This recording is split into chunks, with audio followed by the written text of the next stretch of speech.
Capítulo 2. Na meia-noite do dia seguinte, cantando esta pequena canção, lar em Missula, lar em Torquay, lar em Opelousas, não há lar para mim, lar na velha Medora, lar em Wounded Knee, lar em Ogalala, não terei lar até o fim.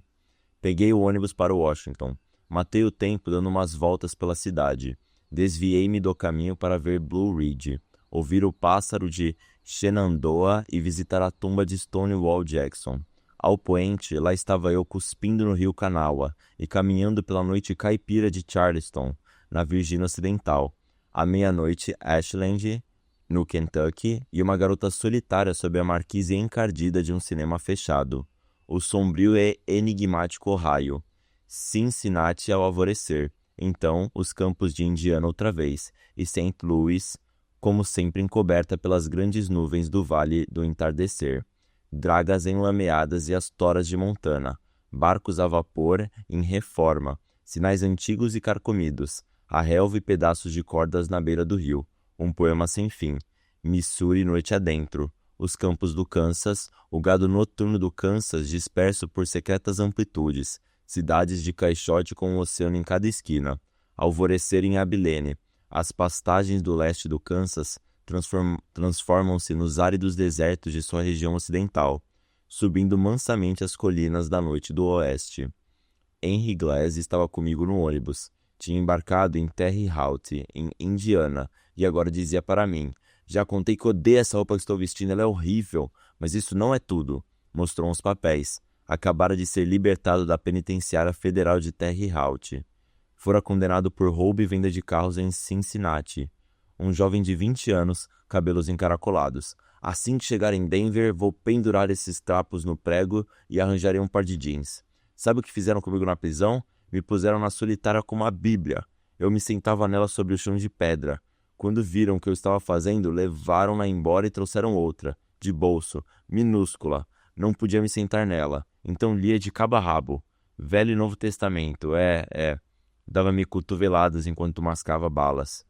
Sempre estava comendo balas, porque seu estômago fora arruinado na prisão e agora não suportava outro alimento. Há passagens muito loucas nessa tal de Bíblia, está sabendo? Em seguida, ele me explicou o que significa sugerir. Um sujeito que está prestes a ser libertado e começa a falar sobre a data em que vai sair da prisão, para os que ainda têm que ficar mais, está, entre aspas, sugerindo. Nós o pegamos pelo pescoço e gritamos: "Pare de sugerir para mim!" Péssimo hábito sugerir. Tá entendendo? "Não vou sugerir nada, Henry." "Quando alguém sugere para mim," disse Henry, "minhas narinas se dilatam, perco a cabeça, sou capaz de matar. Sabe por que passei a vida inteira na prisão? Porque perdi a cabeça quando tinha 13 anos. Eu estava no cinema com um garoto e ele soltou uma piadinha sobre minha mãe. Você sabe, aquela palavra suja. Eu puxei meu canivete para lhe cortar o pescoço e o teria matado se não nos tivessem separado à força. O juiz me perguntou: "Você sabia o que estava fazendo quando atacou seu amigo?" "Sim, senhor, Vossa Eminência, eu sabia. Queria matar aquele filho da puta, e ainda quero." E assim, em vez de liberdade condicional, mandaram-me direto para o reformatório. Fiquei com hemorroidas por tanto tempo naquela solitária. Nunca queira parar numa penitenciária federal. São as piores. Porra, seria capaz de passar a noite inteira falando. Há tanto tempo não converso com ninguém, não imagino o quanto me senti bem sendo daquele inferno. E você, em que estava pensando sentado naquele ônibus e cruzando Terre Haute? Estava apenas tocando o barco em frente. "Bem, eu estava cantando. Vim para junto de você porque fiquei com medo de sentar perto de uma garota. Tenho medo de enfiar as mãos no vestido dela. Tenho que dar um tempo. Outra passagem pela prisão e você ficará apodrecendo lá pelo resto da vida. É melhor ir com calma a partir de agora." "É o que eu pretendo fazer. O único problema é que minhas narinas se dilatam e já não sei o que eu estou fazendo." Estava a caminho do Colorado, onde iria morar com o irmão e a cunhada. Eles tinham arranjado um emprego para ele. A passagem fora paga pelos federais. Estava em liberdade condicional. Aquele era um jovem rebelde como Dean havia sido. Seu sangue fervia demais para que pudesse se controlar. Suas narinas se dilatavam, mas ele não possuía aquela estranha santidade natural para escapar de seu destino férreo. "Segure minha barra e não deixe minhas narinas dilatarem, certo, Sal? Talvez assim eu consiga chegar são e salvo à casa do meu irmão." Quando desembarcamos em Denver, Peguei-o pelo braço e percorremos a Larimer Street para empenhar a roupa do presídio. Antes que abríssemos a boca, o velho judeu já havia percebido do que se tratava. Não quero essa porcaria. Recebo roupas assim todos os dias de garotos de Canyon City.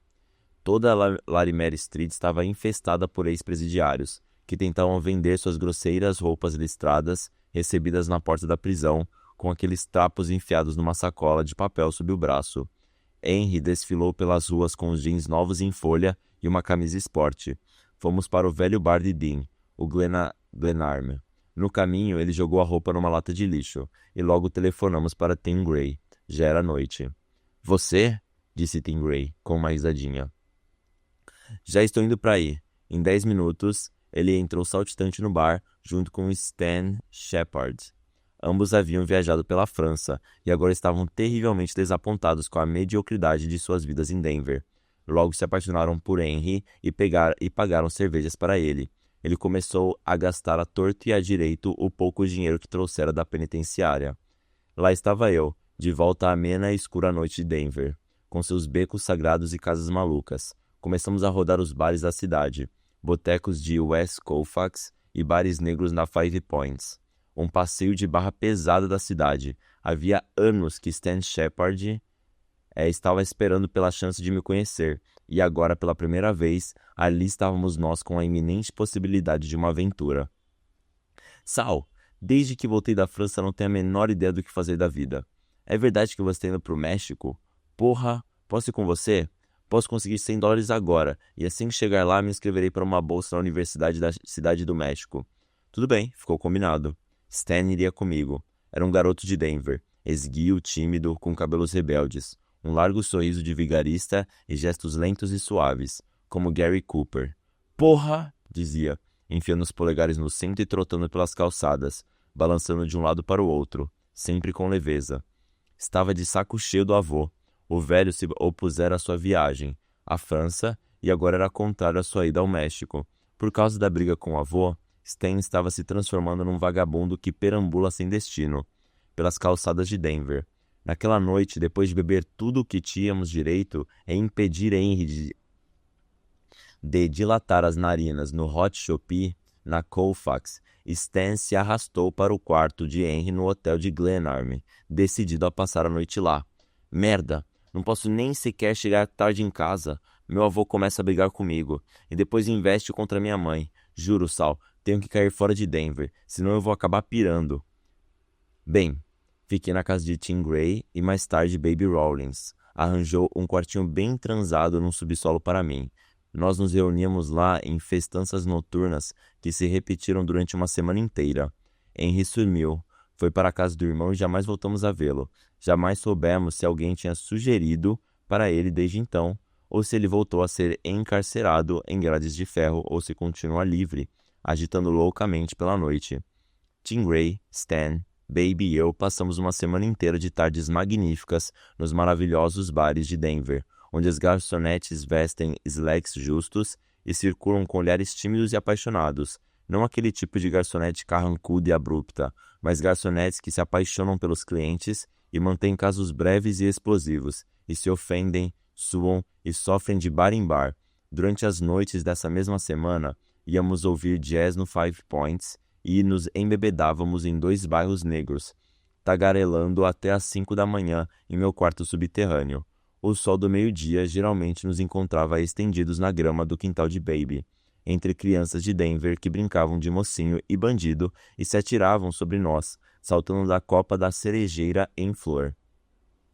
Eu estava curtindo uma temporada exuberante, e o mundo inteiro abria-se à minha frente, porque eu não tinha sonhos. Stan e eu conspirávamos para fazer com que Tim Gray viesse conosco, mas Tim estava encalhado em sua vidinha em Denver. Eu me preparava para o México quando, sem mais aquela, Denver D. Doll me telefonou certa noite. Bem, Sal, adivinhe quem está vindo para Denver? Eu não tinha a menor ideia. Ele já está a caminho. A notícia chegou através de minha rede de informantes. Dean comprou um carro e está chegando para se encontrar com você. Subitamente, tive uma visão de Dean como um anjo ardente, trêmulo e aterrador, latejando pela estrada em minha direção em velocidade estonteante, perseguindo-me pelas planícies como um viajante encapuçado, jogando-se sobre mim.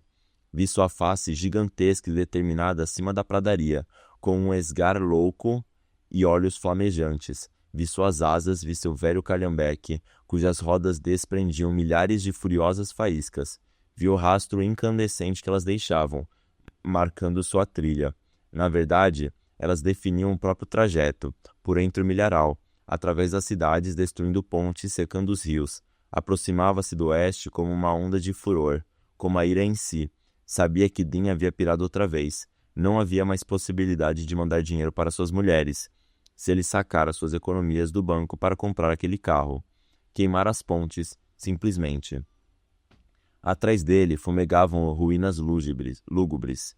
Precipitava-se para o oeste, rodeando outra vez pelo horrível e aflito continente. Nós nos preparamos apressadamente para recebê-los. As notícias informavam que ele iria me levar para o México. Será que ele vai me deixar ir junto? Perguntou Stan, perplexo. Vou falar com ele, respondi sinistramente. Não sabíamos o que pensar. Onde ele vai dormir? O que ele vai comer? Tem alguma garota para ele? Era como se esperássemos a chegada de Gargantua. Alguns preparativos deveriam ser feitos, tais como alargar as valetas de Denver e refazer determinadas leis, a fim de que a cidade comportasse a carga sofria de seus êxtases ardentes. Capítulo 3. Dean chegou como num filme antigo. Eu estava na casa de Baby, no entardecer dourado. Antes, uma palavra sobre a casa. Sua mãe estava fora, na Europa. A tia governanta chamava-se Charity. Tinha 65 anos e era lépida e faceira como uma galinha. Na família Rawlins, que se espalhava por todo o oeste, ela era sempre mandada de um lado para o outro, de casa em casa, e geralmente acabava se tornando útil. Tivera meia dúzia de filhos. Todos haviam-na abandonado. Era velha, mas estava interessada em tudo o que dizíamos e fazíamos. Sacudia a cabeça, entristecida, quando bebíamos grandes goles de uísque na sala de estar. Você poderia ir até o quintal e fazer isso para mim, meu caro jovem? No andar de cima, naquele verão, a casa tinha se transformado numa espécie de pensão, pois ali morava um cara chamado Tom, que estava perdidamente apaixonado por Baby. Era de Vermont. Tinha família rica, diziam, e tinha uma carreira esperando por ele e tudo mais, mas preferia ficar onde Baby estava. À noite, ele se sentava na sala com o rosto vermelho escondido por trás do jornal, e cada vez que dizíamos alguma coisa, escutava, mas não dava sinal de vida. Corava sempre que Baby falava. Quando forçávamos a baixar o jornal, olhava para nós com um tédio e sofrimentos incalculáveis. Hã? Ah, sim, acho que sim. Era o que geralmente balbuciava. Apenas isso e nada mais. Charity sentava-se em seu canto, tricotando e nos observando com seus olhos de pássaro.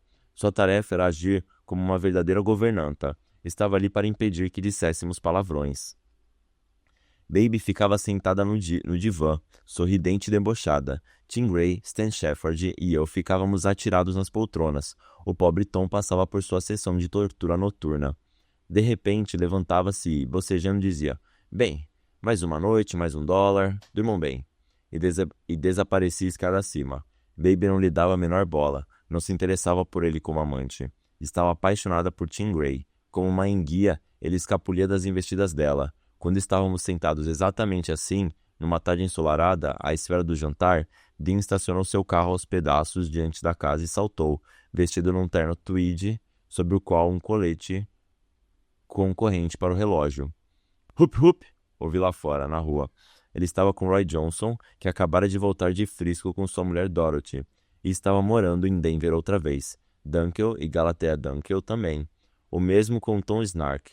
Estavam todos outra vez em Denver. Fui até o alpendre. Bem, meu garoto, disse Dean, esticando sua mão enorme. Vejo que deste lado da corda está tudo bem, hein? Alô, alô, alô? Disse a todos. Nós nos apresentamos a Charity. Ah, olá, como vai? Aqui está meu amigo Roy Johnson, que teve a gentileza de me acompanhar. Major Hope, sir? Ele disse, estendendo a mão para Tom Snark, que observava a cena espantado. Yes, yes. Bem, Sal, meu velho, a quantas estamos? Quando nos mandamos para o México? Amanhã à tarde? Muito bem, muito bem. E agora, Sal? Tenho exatamente 16 minutos para chegar à casa de Ed Dunkel, onde vou recuperar meu velho relógio de ferroviário, que pretendo empenhar na Larimer Street, antes do final do expediente. E enquanto isso, tão rápido e perfeitamente quanto o tempo permitir, vou verificar se por acidente meu pai não está na Diggs Buffet ou em outro bar. E logo a seguir tenho um encontro com o barbeiro de Doll. Sempre me aconselhou a frequentar. Como pode ver, não mudei ao longo de todos esses anos. Continuo com a mesma política. Às 6 em ponto, certo?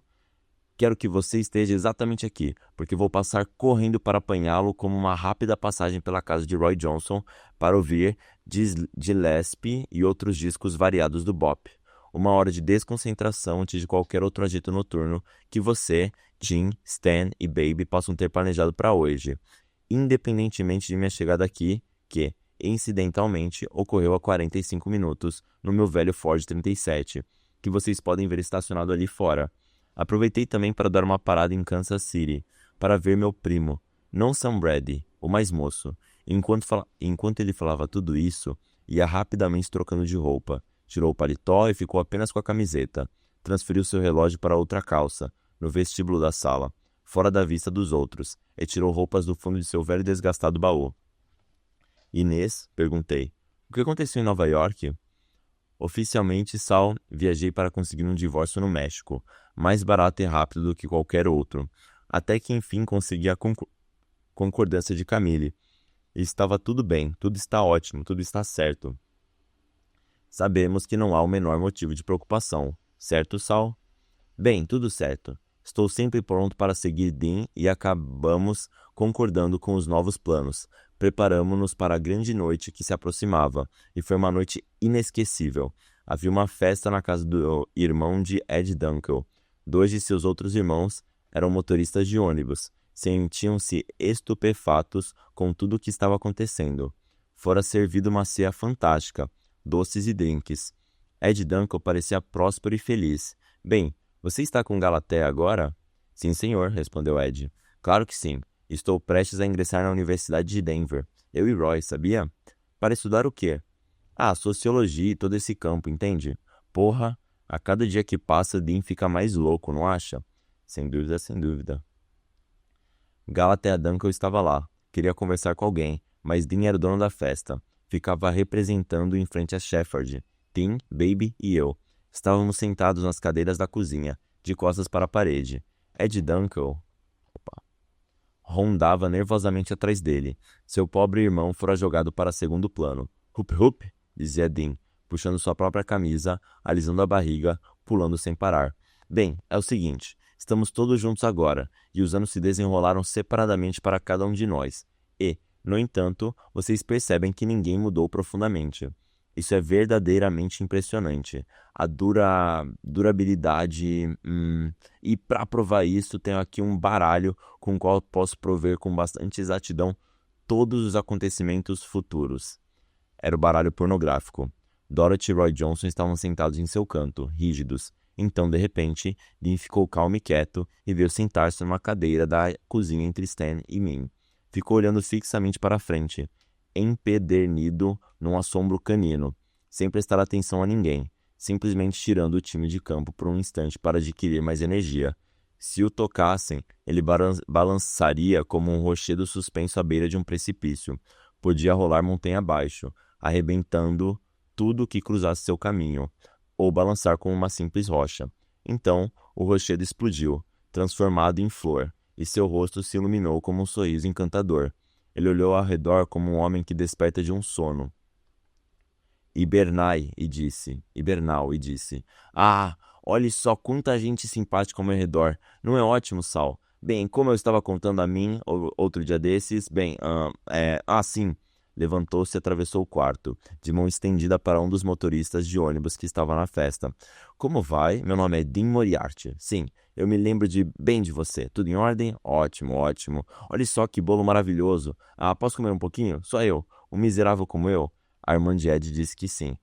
Que maravilha. As pessoas são tão simpáticas. Bolos e petiscos deliciosos sobre a mesa.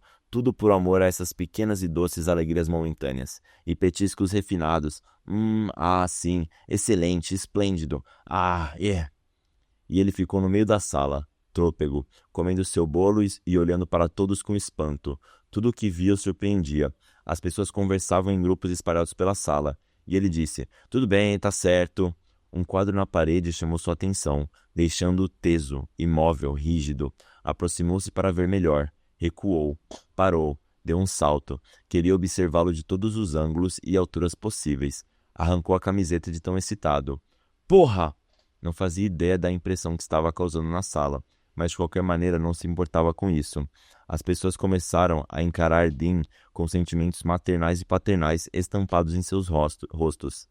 Era finalmente um anjo, como sempre soube que se tornaria, mas, como qualquer anjo, era também acometido de raivas e rancores, e naquela noite, depois da festa de nossa ida ao bar em Windsor, como uma única e turbulenta gangue, Dean acabou ficando frenética, seráfica e demoniacamente bêbado. O Windsor, o incrível hotel da corrida do ouro de Denver, e sob muitos aspectos de extremo interesse, ainda se podiam ver os buracos de bala na parede do grande salão. Outrora também tinha sido o lar de Dean. Ele tinha vivido ali com seu pai num dos quartos dos andares de cima. Não era um turista. Bebia agora naquele mesmo salão como o fantasma de seu próprio pai. Esvaziava copos de vinho, cerveja e uísque como água. Seu rosto estava agora púrpureo e suarento. Ele bramiu e urrou, cambaleando, cruzou a pista de dança zigue-zagueando, chocando-se com desprezíveis frequentadores de cabarés do oeste que dançavam com garotas vulgares. Tentou tocar piano e abraçou ex-presidiários, conversando aos berros com eles, na zoeira do bar. Enquanto isso, todos os participantes de nossa festa particular estavam sentados em 2 mesas imensas, colocadas lado a lado. Lá estavam Denver the Doll, Dorothy, Roy Johnson, uma garota de Buffalo, de Yao-Ming, que era amiga de Dorothy, Stan, Tim Gray, Baby, eu, Ed Dunkel, Tom Snark e vários outros, 13 ao todo. Doll estava se divertindo a valer. Pegou uma máquina que servia amendoins, colocou-a na mesa à sua frente e não parava de enfiar moedas nela, comendo amendoins aos milhares. Sugeriu que todos escrevêssemos algumas coisas com cartões postais para Karl Marx, em Nova York. Escrevemos só loucuras. O som do violino ressoava pela noite em Larimer Street. "Não é o maior barato?" berrava Doll. No banheiro dos homens, Dean e eu esmurrávamos a porta e a tentávamos quebrá-la com porradas vigorosas, mas ele tinha 3 centímetros de espessura. Quebrei meu dedo médio e só percebi no dia seguinte. Estávamos estupidamente bêbados. Em determinado momento, nossa mente ficou coberta com 50 copos de cerveja. Tudo o que tínhamos a fazer era circular em torno dela e dar um gole em cada um. No vestíbulo, do lado de fora do salão, velhos garimpeiros se sentavam apoiados em suas bengalas, com um olhar sonhador, sob o enorme e antigo relógio cuco. Nos grandes dias do passado, eles haviam experimentado aquela festa com a mesma efervescência. Tudo rodopiava. Em cada canto havia uma festa diferente.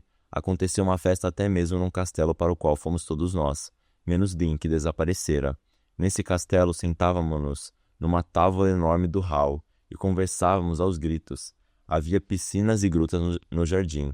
Finalmente encontraram o castelo onde a grande serpente do mundo estava prestes a se levantar. Então, tarde da noite, lá estávamos Dean e eu, Stan Shepherd, Tim Gray, Ed Dunkel e Tom Snark, num único carro com uma infinidade de possibilidades à nossa frente.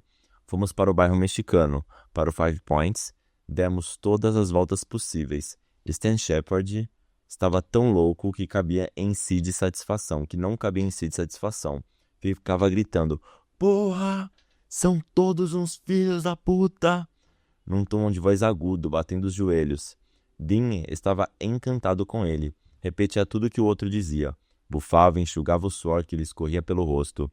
"Vamos curtir todas viajando para o México com esse Stan." Sal, pode crer.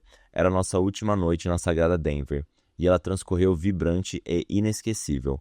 Tudo terminou regado a vinho, sob a luz de candelabros no porão, enquanto Charity circulava no andar de cima, de camisola e com uma lanterna na mão. Havia um crioulo conosco agora. Chamava-se Gomes. Gravitava no Five Points absolutamente despreocupado. Quando vimos, Tom Snark o chamou. "Ei, você se chama Johnny?" Gomes recuou e passou por nós outra vez. Você tem coragem de repetir essa pergunta? Perguntei se você não é o cara que chamam de Johnny. Gomes flutuou alguns instantes e tentou outra vez. Seria assim tão parecido? Acontece que estou fazendo o máximo para ficar parecido com Johnny, mas não consigo encontrar a forma. Uau, homem, junte-se a nós, disse Dean, e Gomes saltou para dentro do carro e caímos fora. Sussurrávamos histericamente em meu porão, para não criar complicações com os vizinhos. Às 9 da manhã, todos já tinham ido embora, exceto Dean e Shepherd, que ainda tagarelavam como maníacos. As pessoas acordavam para tomar o café da manhã e ouviam estranhas vozes subterrâneas que repetiam: "É isso aí, pode crer." Baby preparou um enorme breakfast. Já era hora de zarparmos para o México. Dean levou o carro ao posto mais próximo e pediu revisão completa. Era um velho Ford 1937, com a porta do lado direito sem dobradiça, apenas amarrada à lataria. O banco direito da frente também estava quebrado, e quem se sentava ali ficava inclinado para trás com a cara erguida, fitando o forro esfarrapado. Iremos até o México como a mim e Bill, disse Jim, aos trancos e barrancos, com o carro trôpego, tossindo e falhando. Vamos levar dias e dias. Olhei para o mapa, um total de mais de 1.600 quilômetros, a maior parte no Texas até a fronteira com Laredo, e mais 1.200 quilômetros através do México inteiro até a enorme cidade, próxima à rachadura do Istmo e às escarpas do Oaxaca. Não conseguia sequer imaginar aquela viagem. Seria sem dúvida a mais fabulosa de todas, não mais a velha rota leste-oeste, mas o sul mágico. Tivemos uma visão do hemisfério ocidental inteiro, que formava uma imensa e suntuosa curvatura até a Tierra del Fuego, e nós mesmos flutuávamos acima daquela longa curva do mundo e mergulhávamos nos trópicos, em paisagens exóticas, outros mundos. Homens, finalmente encontraremos aquilo que tanto buscamos nessa viagem, nós o conquistaremos definitivamente, disse Dean com fé definitiva. Deu uns tapinhas em meu braço. Espere e verá. Hui! Foi com Shepherd encerrar o último de seus assentos em Denver, e conheci seu pobre avô, que ficou estarrecido na soleira da porta choramingando. Stan, Stan, Stan. Que foi, vô? Não vá embora. Já está decidido, tenho que ir. Por que você sempre faz essas cenas? O velho tinha cabelos grisalhos, grandes olhos amendoados e um pescoço tenso de louco. Stan, dizia simplesmente, não vá embora. Não faça seu velho avô chorar. Não me deixe sozinho outra vez. Fiquei de coração partido com aquela cena patética. Dean, disse o velho, dirigindo-se a mim, não me roube meu Stan. Eu costumava levá-lo ao parque quando ele era menino e mostrava os cisnes para ele. Mais tarde, sua irmãzinha se afogou no mesmo lago. Não quero que você leve meu menino. Não, disse Stan. Estamos indo agora. Adeus. Suas pernas não lhe obedeciam. O avô o agarrou pelo braço. Stan, Stan, Stan. Não vá embora. Não vá, não vá. Fugimos de cabeça baixa, e o velho permaneceu baqueado na soleira da porta com sua casa suburbana em Denver, com enfeites na porta e a sala atravancada de tanta mobília. Banco como um lençol, continuava chamando por Stan. Algo paralisara seus movimentos, e ele não esboçava um só gesto para deixar o umbral, murmurando Stan, seguido de um não vá embora, olhando-nos com aflição enquanto dobrávamos a esquina. Meu Deus, Stan, não sei o que dizer. Não ligue, gemeu Stan. Ele é sempre assim.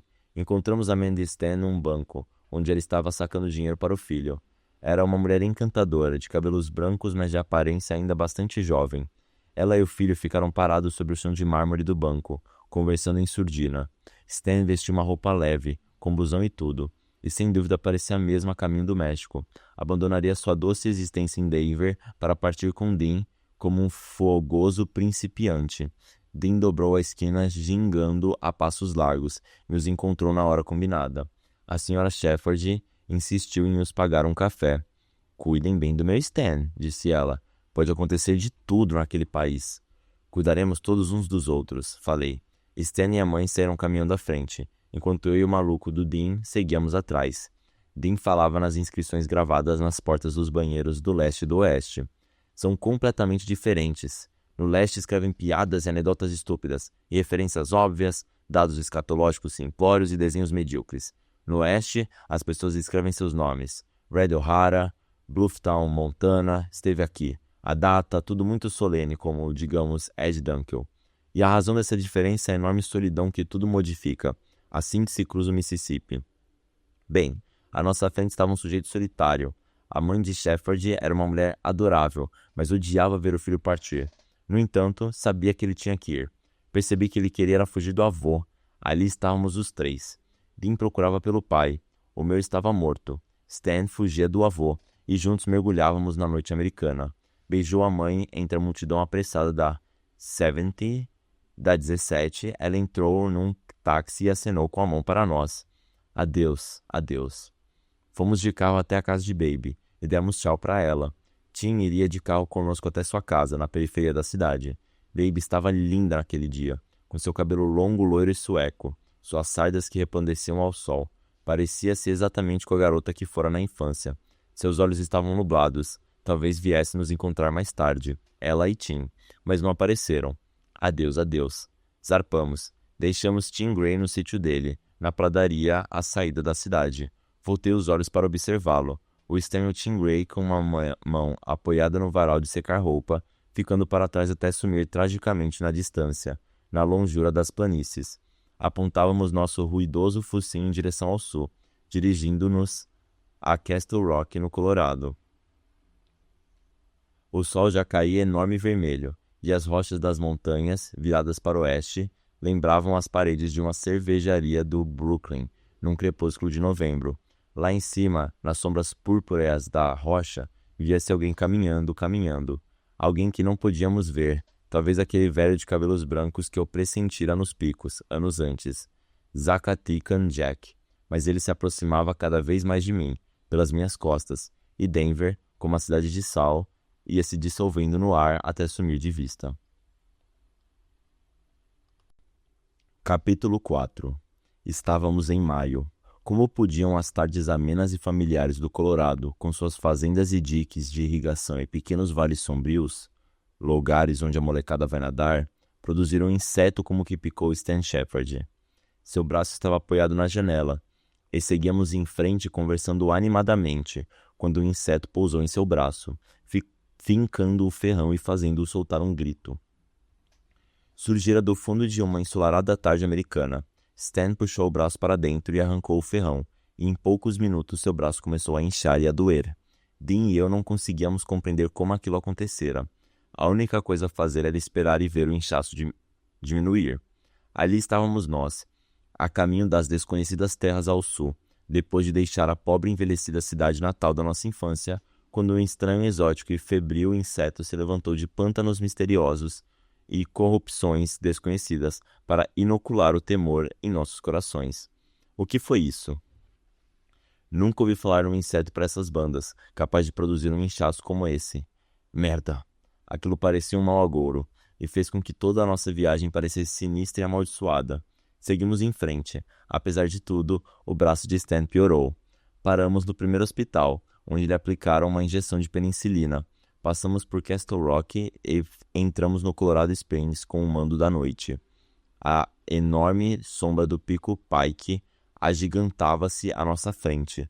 Deslizamos pela estrada de Pueblo.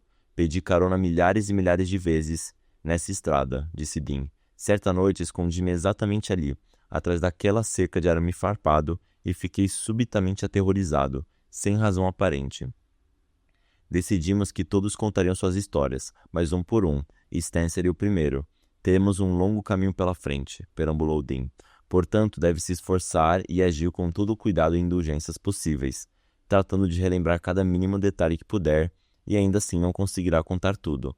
Mas calma, calma, Dean advertiu Stan, que já havia começado a falar. Você deve relaxar também. Stan mergulhou na história de sua vida enquanto nós mergulhávamos na escuridão da estrada. Sempre em frente. Começou contando suas experiências na França, mas, para contornar dificuldades cada vez maiores, voltou atrás e recomeçou desde o princípio, recordando sua infância nas ruas de Denver.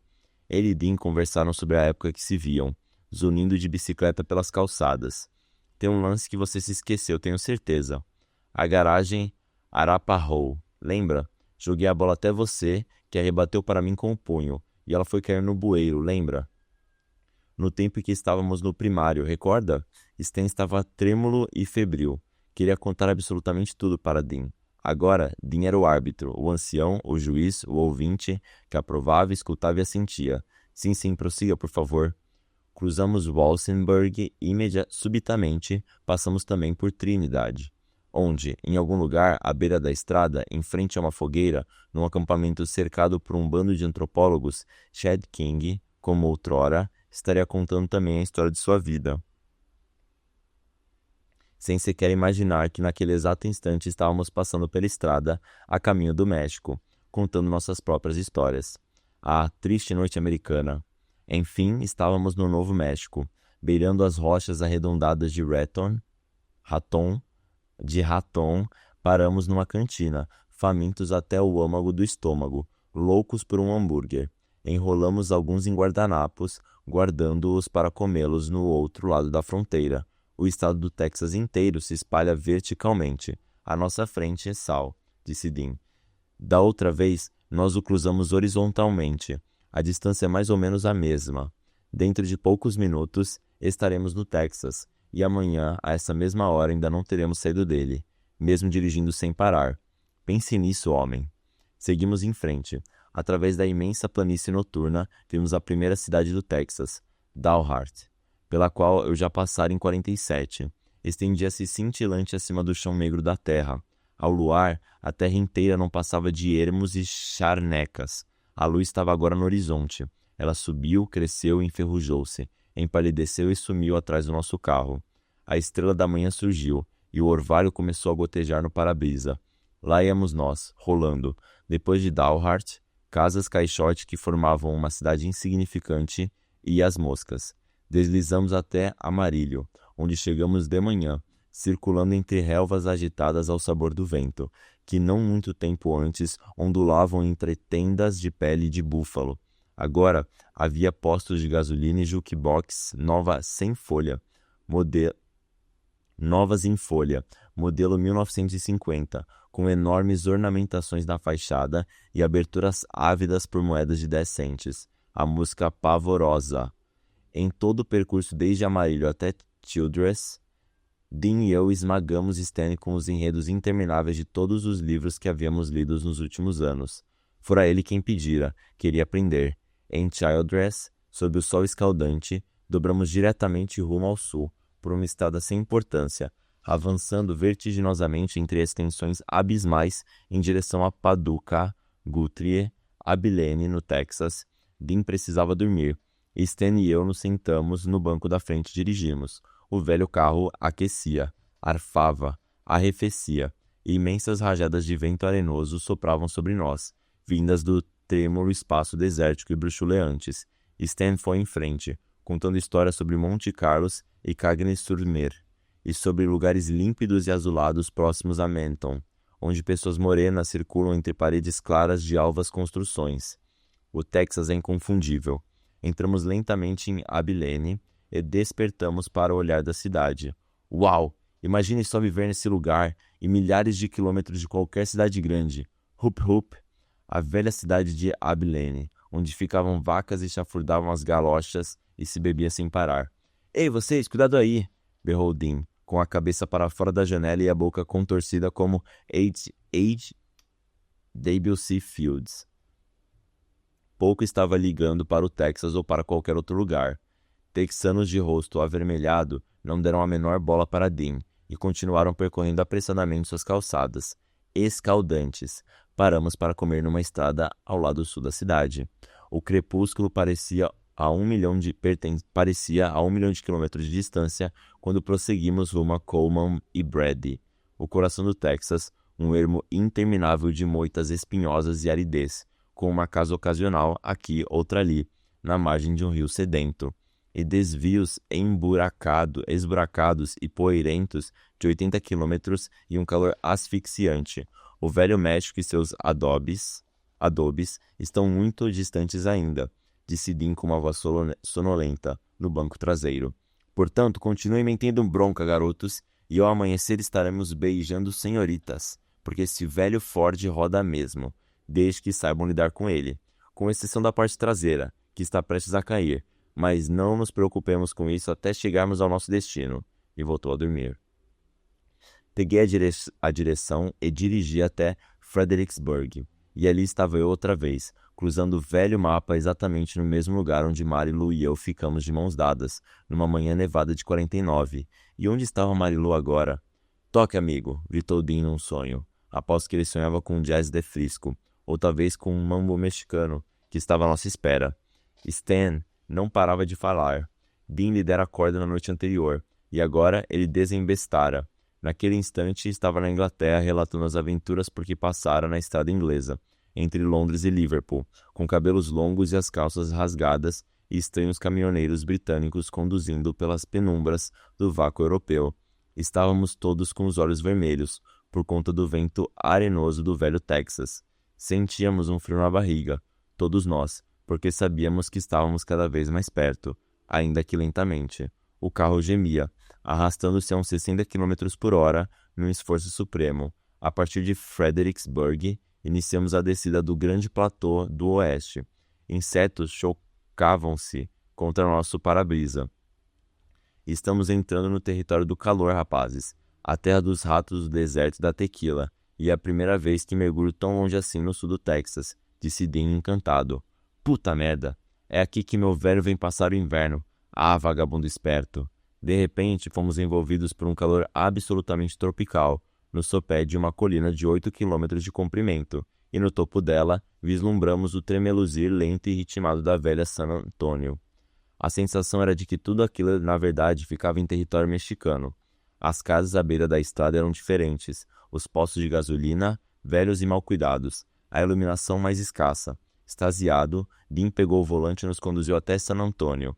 Penetramos na cidade, apreciando a desolação de barrancos decrépitos, barracos mexicanos de madeira, sem porão e com cadeiras de balanço alquebrados, que balouçavam na varanda, fantasmagóricos, tudo aquilo. Paramos num posto de gasolina inverossímil para lubrificar nosso velho Ford. Mexicanos circulavam por ali, sob a luz calorenta de lâmpadas recobertas pelos insetos do verão do vale.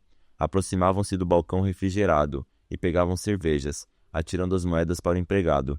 Famílias inteiras perambulavam nessa atividade primordial. Por todo o canto havia barracões, árvores contorcidas e o aroma selvagem de canela no ar. Frenéticas adolescentes mexicanas apareciam por ali, com seus namorados. Uau! Suspirou Dean. Sim, manhana. A música nos invadia de todos os cantos, e todos os tipos de música. Estávamos quase fora da América e, no entanto, definitivamente nela, e justamente onde ela é mais louca. Carangos com motores envenenados rugiam pela estrada. San Antônio. Ah! Agora, rapaziada, escutem. Vamos dar um tempo aqui e festejar, pelas ruas de San Antônio. Então descolaremos um hospital para tratar do braço de Stan. Enquanto você e eu, Sal, daremos umas voltas por aí para curtir essas ruas todas.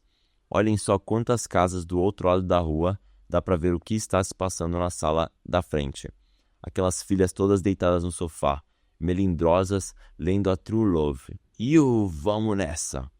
Demos umas voltas sem qualquer objetivo, e logo perguntamos onde ficava o hospital mais próximo. Era perto do centro da cidade, onde tudo parecia mais lustroso e americano. Alguns semi-edifícios, muito neon e farmácias de grandes cadeias. Mas, mesmo assim, alguns carros saídos das trevas dos arredores da cidade disparavam pelas ruas centrais, como se simplesmente não houvesse leis de trânsito. Paramos no estacionamento do hospital e fui junto com Stan procurar um enfermeiro enquanto Dean ficava no carro para trocar de roupa. O hall do hospital estava repleto de mulheres mexicanas pobres, algumas delas grávidas, outras doentes ou acompanhando suas crianças doentes. Era muito triste. Pensei na pobre Terry e fiquei me perguntando o que estaria fazendo agora. Stan teve de esperar uma hora inteira até que o enfermeiro se dignasse a examinar seu braço inchado. A infecção que ele pegara tinha um nome, mas nenhum de nós dois sequer conseguia pronunciá-lo. Deram-lhe uma injeção de penicilina. Enquanto isso, Dean e eu saímos para curtir as ruas mexicanas de San Antônio. O ar era perfumado e ameno. Na verdade, o mais ameno que jamais respirei. Escuro, enigmático, efervescente, silhuetas repentinas de garotas com lenços brancos surgiam, saídas do fundo da noite fervilhante. Dean tinha calafrios e não dizia uma única palavra. Ah, tudo isso é maravilhoso demais, para fazer o que quer que seja, sussurrou. Vamos só flutuar por aí e ver tudo que temos direito. Olhe, olhe, um bilhar muito louco de San Antônio. Entramos. Uma dúzia de garotos jogavam em 3 mesas, todos mexicanos. Dean e eu compramos umas cocas, pusemos níqueis numa jukebox e imediatamente ela começou a tocar músicas trepidantes de Wynonie Blues, Harris e Lionel Hampton e Lucky Millinder. Entretanto, Dean chamava minha atenção para a efervescência do ambiente. Olhe só, homem, olhe com o canto do olho, enquanto ouvíamos Wynonie soprando seus blues e também enquanto respiramos o ar ameno, como você não para de chamá-lo. Olha aquele garoto, o aleijado, aquele que está jogando na mesa 1, o bobo da corte. A vida inteira foi o palhaço da turma. Os outros são implacáveis, mas o amam. O garoto aleijado era uma espécie de anão deformado, com um rosto enorme e lindo, um rosto grande demais, no qual reluziam 2 imensos olhos orvalhados. Percebe, Sal, um Tom Snark mexicano de San Antônio, a mesma história pelo mundo inteiro. Olhe como enfiam o taco no rabo dele. Escute as risadas dele. Percebe, ele quer vencer de qualquer jeito. Olhe, olhe. Observamos o angélico deformado tentar uma tabela. Errou.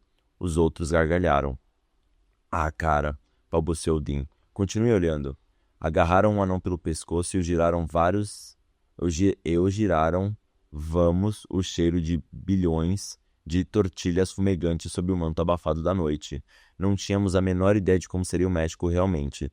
Estávamos outra vez no nível do mar, e quando tentamos comer uns petiscos, mal conseguimos engoli-los. Mesmo assim, enrolei tudo nos guardanapos e guardei-os na viagem. Sentíamos-nos infelizes e soturnos, mas tudo mudou quando cruzamos a misteriosa ponte sobre o rio, e pela primeira vez nossas rodas rodaram oficialmente em solo mexicano, embora aquilo não passasse de uma trilha até a alfândega. O México começava logo além da rua. Olhávamos para tudo, estarrecidos. Para nosso espanto, tudo se parecia exatamente como o México. Eram 3 da manhã e grupos de sujeitos com chapéu de palha e calças brancas vadiavam, escorados na parede de lojas ordinárias. Olhem só aqueles ali, murmurou Dean. Suspirou com êxtase. Esperem aí. Os guardas alfandegários mexicanos se aproximaram, sorridentes. Solicitaram gentilmente que tirássemos nossa bagagem do carro. Nós atiramos. Não conseguíamos despregar os olhos da rua, do lado de lá. Estávamos loucos para saltar para o outro lado e nos perder naquelas ruas espanholas. Era apenas Nuevo Laredo, mas para nós parecia a sagrada Lhasa. Cara, esses sujeitos passaram a noite inteira em claro e em pé, segredou Dean.